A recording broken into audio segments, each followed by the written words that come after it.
Hello everyone! I'm a mom with ADHD, and I'm assuming if you're here then you also have ADHD and you're looking for some tips to help you manage your life a little bit easier.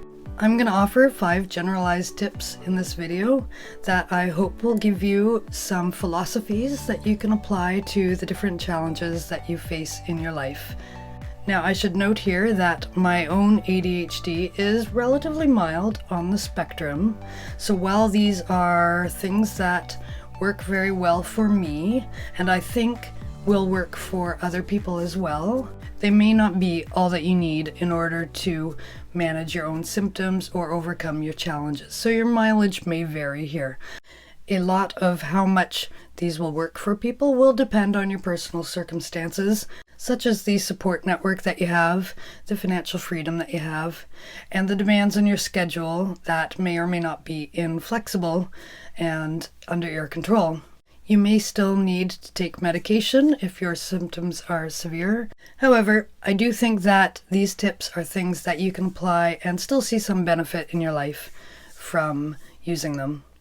I'll include a full list of the 5 tips at the end of this video so that you can take a screenshot in order to remind yourself later. Tip number 1 is to write everything down. A hallmark of ADHD is that we're very forgetful. We forget things that we were supposed to do, stuff that we were looking for, instructions that we were given. And so by writing everything down, this seems obvious, doesn't it? Seems obvious. But by writing everything down consistently for everything, it's really hard to forget things. And when you do forget things, you have some place that you can check to get that information. So an example of this is I am terrible in doctor's appointments. At something like having my car fixed at the garage. And the person that I am meeting with will run through a whole bunch of information, and if I don't write anything down, I will leave the room and I'll go to my husband and he'll say, "So how did the meeting go?" And I'll go, "Good, I think." "What did they say?" "I don't know." So I have learned to write everything down and to ask for some patience from the person who is telling me the information as I am writing the things down. Now, I just use the Notes app on my phone, and it's very handy. It's always in my back pocket. I can just pull it out and start typing as I'm talking, as I'm listening. And I usually confirm with the person as I'm writing things down that I have all the information right. So the person is telling me how much something is going to cost, and I'll write down, "will cost $3,000, and say that to the person as I am putting it in my notes, so that they have the ability to correct me in case I have missed a detail. Similarly, if you have appointments or deadlines that you need to keep track of, it's really great to have a single place where you can put all these, and that you, and this is the important part, check regularly in order to remind yourself of what's coming up. So in my case, I have a wall calendar in the kitchen, so when I'm in the kitchen in the evening and I'm preparing myself a tea or whatever I am working on, I will stand and I will review the calendar on the wall while I'm waiting, and I do that every night, sometimes multiple times a day, just to put everything back in my brain, remind myself of what's coming up, anything that's happening tomorrow that I need to remember. And it's much easier to stay on top of all the things that are happening, which, as a mom with 2 public school-aged kids, is quite a lot. We have a very busy life, and I'm finding that without that wall calendar, I would be forgetting so much, especially stuff that needs to go to school with them, fundraiser stuff, things that need signed. There is so much. So that wall calendar is really important to me. So whatever it is that you're needing to remember, find a place where you can keep all your notes and write it down there. Tip number 2 is to have a designated place for everything. I really love the phrase, "a place for everything and everything in its place." This has been so important to me. This is something that I did long before I even knew I had ADHD, because if I didn't have designated places for things where I would always put stuff, I would be prone to misplacing stuff, obviously. An example of this is car keys. When I come in the door, the car keys go in the little holder or on the shelf by the front door so that they're always there. It's one of the first things that I dump when I'm unloading all my stuff from my arms. And that way, they're always there when I need them. There have been occasions where I've been distracted when I'm coming in the door. I've stuffed them in my pockets, or I've put them in my bag, or whatever I've done, and I've forgotten to go back and take them out and put them by the door. And then my husband, we just have one car, my husband goes to use the car and the keys aren't there, and I can't remember what I did with them because I always put them by the front door. So if they're not there, where are they? Another example is the kitchen scissors, that I have a spot in the kitchen where they always go. I'll take them down, I'll cut open the food packaging or whatever it is I'm working on, and then the scissors go right back in their spot in the kitchen. If I don't do that, then they wander all over the house. How many pairs of scissors have I bought in the last 2 or 3 years since my kids started doing crafts? I don't even know. The kitchen scissors never leave the kitchen. The kids know that. They have their own craft scissors. I buy more craft scissors to replace them periodically because they just go and disappear. But the kitchen scissors are always in their place. So if you have stuff that you're regularly misplacing, have a designated spot. Put your things there, return them there as soon as you're done using it, and then your chances of misplacing the item are much slower. Tip number 3 is dealing with time blindness, or the inability to meet deadlines and to get places on time. Maybe not the inability, the challenge around it.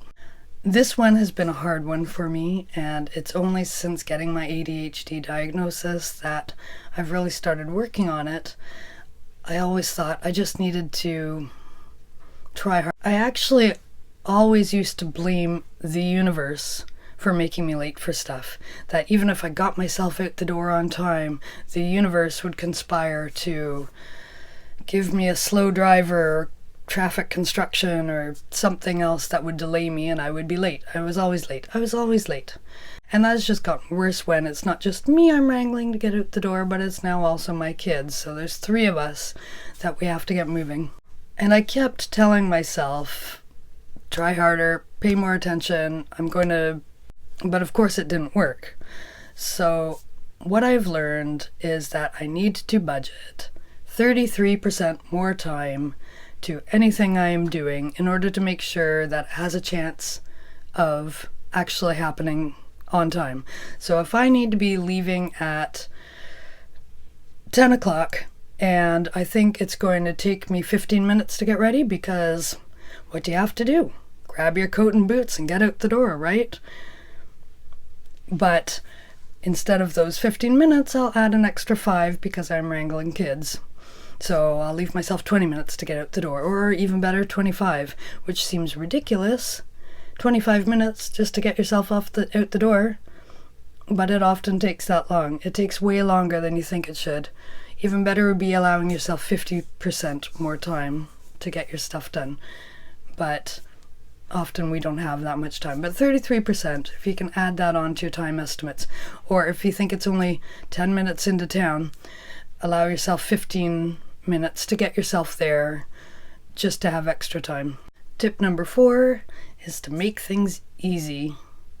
Now, when we're faced with things that we are having trouble doing or that we don't like doing, it can be really off-putting trying to get ourselves into the headspace to work on stuff, or it can feel overwhelming while we're working on things. And so trying to make the task easier in some way can help with that sense of mental overwhelm. I see this in trying to get my kids to clean their rooms, for instance. If we just say, go clean your room, and the kids will go in there and they have no idea. It's so messy, it's overwhelming, they don't know where to start. So what I do instead now is I have a list that's taped to their wall that they can reference as they're cleaning, and it breaks down all the things that regularly accumulate on their floor.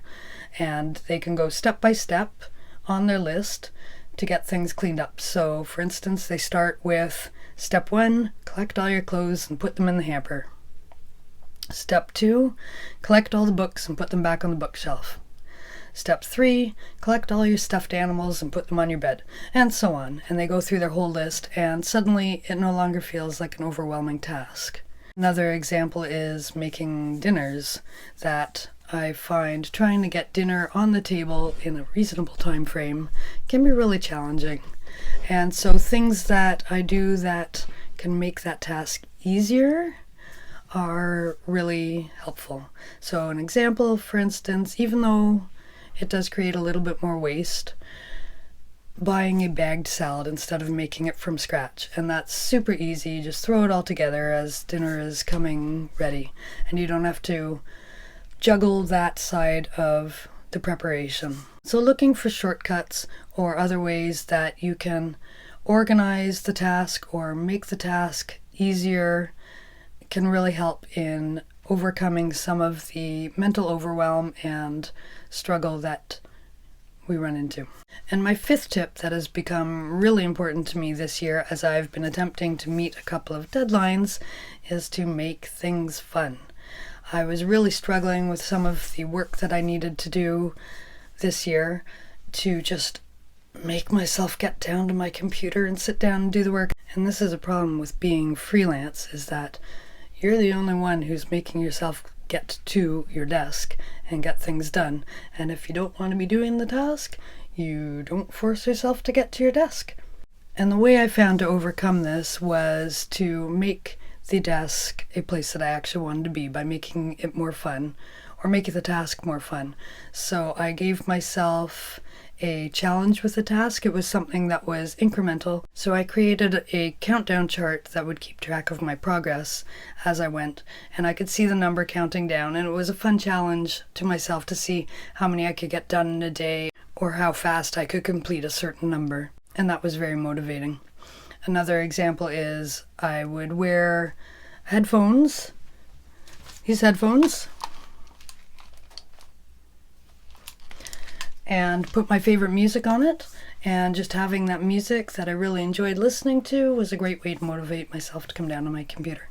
So if you have something that you're struggling with, this goes for cleaning the house, cleaning a room, find a way to make it more fun. You can either gamify it or add in something that you like to do, like music or audiobooks or whatever it might be, in order to make the task more fun and something you're more likely to look forward to going to do. So those are my 5 suggestions for ways to make some of your ADHD challenges a little bit easier.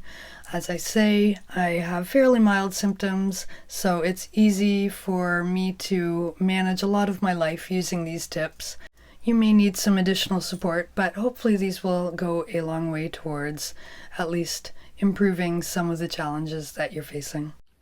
So here are these 5 tips, once again, in full. Thanks for watching me today. If you've got any great tips on things that have made your life easier, I'd love to hear them.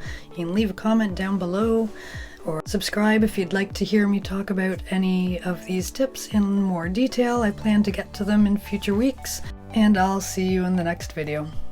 Bye.